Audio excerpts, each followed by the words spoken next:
Sahroni, penjual donat di Jalan Sido Ing Lautan, Lorong Tapak Nyari, 35 Ilir Barat 2 Palembang kehilangan sepeda motornya setelah menjadi korban penipuan. Peristiwa bermula ketika pelaku datang ke lapaknya untuk memesan donat, namun saat itu dagangan habis. Keesokan harinya pelaku kembali dan memesan 10 kotak donat dengan membayar uang muka Rp100.000. Setelah transaksi, pelaku meminta Sahroni mengantarnya pulang menggunakan sepeda motor. Dalam perjalanan, pelaku meminjam motor korban dengan alasan menjemput istrinya di depan gang. Namun, hingga kini pelaku tak kunjung kembali. Dari keterangan istri korban, rumah yang dituju ternyata kosong dan pelaku diduga warga luar kawasan yang sengaja menyasar pedagang.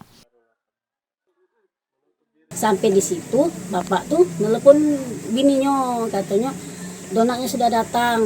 Nah, jadi ujinya napaknya, tolong ujinya jemput ke dulu ujinya, istri aku tuh. Nah, dia dijemput lah bapak, tadi nurut lah, segala yang aku dibilang nurut, istilah kata tuh siapa aku dihipnotis, pokoknya nurut deh. Nah, jadi mencarilah bapak tadi, masuk lagi ujinya, tik ujinya pak, ujinya, ya sudah kalau itu aku bayar ujinya, yang itunya, yang nyarinya, pinjamlah motor. Sudah bapak tadi nunggulah.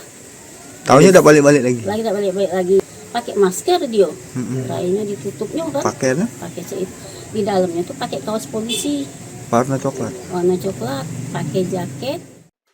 Kasus ini telah dilaporkan ke Polrestabes Palembang dan korban berharap pelaku segera tertangkap. Reski Oktora, Muklas Diferensial Kompas TV, Palembang, Sumatera Selatan.